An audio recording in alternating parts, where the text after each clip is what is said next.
in the same last video where he said that where he falsely said that the Adventist viewpoint is that Jesus and Lucifer were archangels of the same caliber or so. But then Jesus believes that God unrightfully elevated Jesus, though they be at the same the same level as created beings.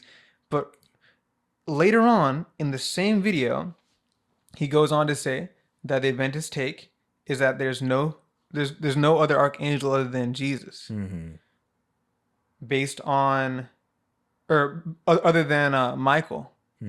And Adventists sometimes, and I mean, I think there's some weight to believing that Michael is a title for Jesus, but and God is of many titles, many names, manifests himself in many different ways. God appeared to Abraham in 3 persons, mind you, in 3 persons, and Abraham made him a meal, right?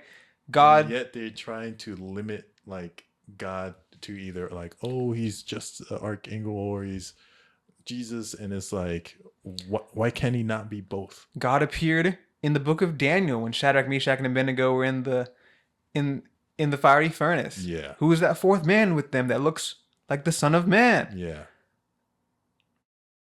I mean, he goes on to say that the Adventist take is that Jesus was equal with Lucifer, and yet he goes on to say that it's clear to Adventists that Michael's the only archangel. Biblically speaking, that holds up. Traditionally speaking, maybe not. People will think, there's a Raphael that's archangel, and Gabriel is an archangel, and this one's archangel. The only person that's called an archangel is in the book of Jude chapter 1 verse 9, and that's Michael. The Bible says multiple times at the end of days, right? The Son of Man will come in the clouds with the voice of an archangel. He seems to be the only one that does that. Michael itself means who is like God, or who has like the power of God. Is there anyone like God? That's the name that Michael means. He is the commander of the angels. That's clear. Who's the one that commands the angels, and in the case of the demoniac, even the demons, right? If Jesus says, get out of him, they have to listen. There's no way to refute it. Right? They were scared of Jesus when he appeared. When Jesus was walking the earth, when he didn't even reveal himself as the Messiah as yet to mankind, or actually say I'm the Messiah, the demons are going to him saying, you're Jesus, you're the Christ. And he had to shut them up. He had to shut them up and either cast them out or shoo them away. Why do they still have that obedience? And why must every tongue confess and every knee bow? He is the commander.